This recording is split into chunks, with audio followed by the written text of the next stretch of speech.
বারাকাতুহু। প্রিয় ভাই এবং বোনেরা, একটি বিষয়ে শুদ্ধতার জন্য এবং সঠিক মেসেজের জন্য আপনাদের কাছে আসলে আজকে সকাল সকাল আসা। সেটি হচ্ছে দ্বিতীয় বিবাহ কিছু কিছু আলেম করছেন অথবা সাধারণ মানুষ করছেন। এই ব্যাপারটা নিয়ে অনেক আলোচনা সমালোচনা হচ্ছে। আসলে কিছু কিছু জায়গায় ধোঁকাবাজি হচ্ছে এবং কিছু কিছু জায়গায় ভুল মেসেজ আপনাদের সামনে উপস্থাপন করা হচ্ছে। ইসলামী শরিয়ায় যদিও জায়েজ একাধিক বিয়ে, এটা কিন্তু ম্যান্ডেটরি কোনো পার্ট না। আল্লাহ তাআলা যেখানে কোরআনুল কারিমে বলেছেন ফানকিহু তাবা লাকুম মিনান নিসাই মাসনা ওয়া সুলাসা ওয়া রুবা, যে 2, 3, 4 বিবাহের কথা আল্লাহ সুবহানাহু ওয়া তাআলা বলেছেন, যাদের সামর্থ্য আছে তারা করতে। এরপরে কিন্তু আল্লাহ বলেছেন ফা ইন খিফতুম আল্লাহ তাআদিলু, যদি ইনসাফ কায়েম করতে না পারো, যদি আশঙ্কা করো যে সবার মধ্যে সমতা প্রতিষ্ঠিত করতে পারবে না, তাহলে একটার মধ্যেই ক্ষান্ত থাকো বা একটা নিয়েই যথেষ্ট থাকো। এখন কথা হচ্ছে, আপনি যে ফ্ল্যাটে থাকবেন প্রথম বউ নিয়ে, দ্বিতীয় বউকে কিন্তু এমন ফ্ল্যাটই দিতে হবে। আপনি যে খাবার খাবেন দুপুরবেলায়, রাত্রেবেলায়, প্রথম বউয়ের সাথে যেরকম আপনি সময় যাপন করবেন, ঠিক পরবর্তী বউ 2 নম্বর, 3 নম্বর, 4 নম্বরের সাথে এমনটা আচরণ করতে হবে।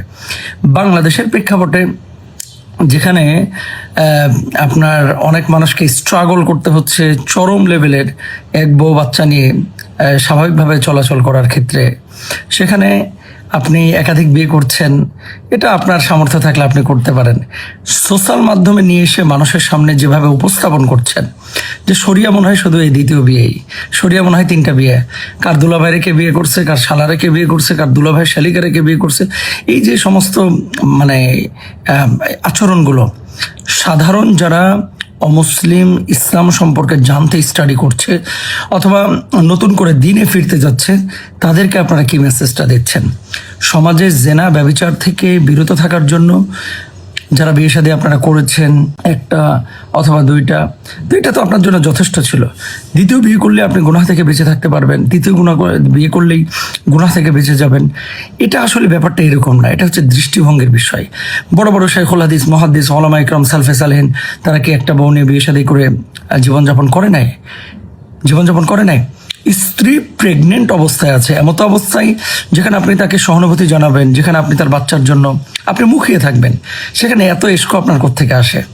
শরীয়তে যদিও বৈধতা দেওয়া হয়েছে একাধিক বিয়েকে, কিন্তু সোশ্যাল মাধ্যমে যেভাবে হাইলাইট করা হচ্ছে, ফোকাস করা হচ্ছে, এবং আপনারা যে এজেন্ডা নিয়ে কাজ করতেছেন, দেখেন সারা পৃথিবী চলছে এক গতিতে। জেনা, ব্যভিচার, মদ, শরাব, এগুলো না সয়লাভ হয়ে গেছে। অবশ্যই এই জন্য আল্লাহ রাসূল সাল্লাল্লাহু আলাইহি ওয়াসাল্লাম বিয়ে শাদী যুবকদেরকে, যুবতীদেরকে করতে বলেছেন। কিন্তু শরীয়তের একটা ইস্যুই কি পৃথিবীতে আছে? আর কোনো ইস্যু নেই।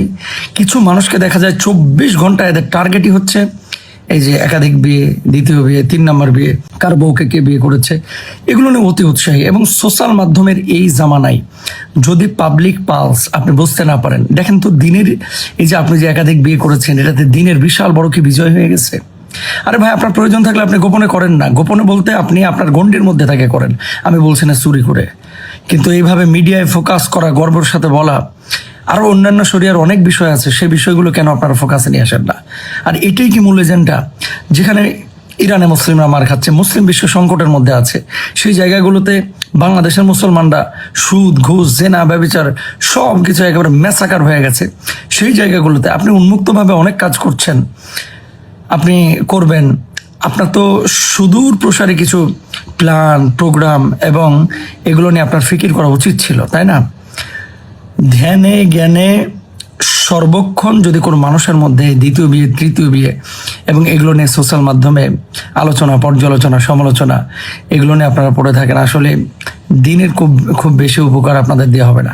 কয়েকটা বিষয়ের জবাব আপনি দিতে পারবেন। যে ইনসাফের কথা কোরআন হাদিসের আলোকে বলা হয়েছে, সেই ইনসাফ বাংলাদেশের যারা একাধিক বিয়ে করেছেন সবাইকে করতে পারছেন? না করতে পারার পরেও 3 নম্বর বিয়ে অনেকে করছেন না। তাহলে এটার জবাব কি? 2 নম্বর বিষয়, মানবিক দিক বিবেচনা এবং রাষ্ট্রীয় বিষয় বিবেচনা। বয়সের ক্ষেত্রে শরিয়ায় যদিও জায়েজ, কিন্তু সেই মেয়েটা ভালো মন্দ তারতম্য করতে পারে কিনা। তারপরে আপনার আশপাশের যে পারিপার্শ্বিক অবস্থা, যেহেতু এই দেশটা তো ইসলামিক দেশটা, এটা তো আফগানিস্তান না, এটা তো পাকিস্তান না।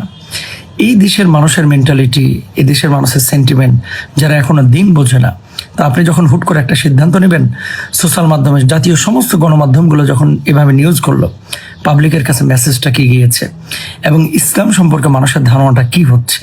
এটা যদিও উদারতা ইসলাম দিয়েছে, এটা ইসলামে ম্যান্ডেটরি কোনো পার্ট না। দ্বিতীয় বিয়ে তৃতীয় বিয়েটা যদি আপনার একান্ত প্রয়োজন থাকে আপনি করতে পারেন, সেটা একে একে করেন, আপনি ফ্যামিলি নিয়ে বসে করেন। সোশ্যাল মাধ্যমে এভাবে হাইলাইট করার এখানে কিছু নাই। আর আপনি যে চিন্তা করতেছেন যে বাংলাদেশে আপনি সবকিছু একবারে সবাই 2টা করে 3টা করে বিয়ে করে নিয়ে বসে থাকুক, আপনি যেটা চিন্তা করছেন সৌদি আরবের মানুষ যেখানে ইনসাফ কায়েম করতে পারে নাই। আফগানিস্তানের কথা আপনারা এত বারবার বলেন, ভেতরের খবর কি আপনারা জানেন যে কয়জন মানুষ ইনসাফ কায়েম করছে? আমরা দ্বিতীয় বিয়ে তৃতীয় বিয়ে যার প্রয়োজন আছে সেটার পক্ষে, কিন্তু ইনসাফের প্রশ্নে যেহেতু আল্লাহ বলেছেন ফাইন কিফতুম আল্লাহ তাহদিলু ফাওয়াহিদা, যদি ইনসাফ কায়েম করতে না পারো তাহলে একটা নিয়ে খেলতে থাকো। যারা আশপাশে করেছে কয়জনে ইনসাফ কায়েম করতে পেরেছে? কয়জনে? একটু দেখেন। তারপরে এই সমস্ত বিষয়গুলো নিয়ে সোশ্যাল মাধ্যমে ফোকাস করেন। আমরা চাই দিনের অসংখ্য বিষয় আছে এই পৃথিবীর বুকে যেগুলো নিয়ে আরও মাথা খাটানো, চিন্তা গবেষণা এবং সেগুলো নিয়ে ফিকির করা উচিত। যে দেশের মানুষ এখনো নামাজ পড়ে না, এখনো ঢিলাকলপ পড়ে নেয় না একামতে দিনের ব্যাপারে, যাদের কোনো ফিলিংস নাই, অনুভূতি নাই, যে দেশের মানুষ নামাজ পড়ে সুদ খায়, ঘুষ খায়, জেনা করে,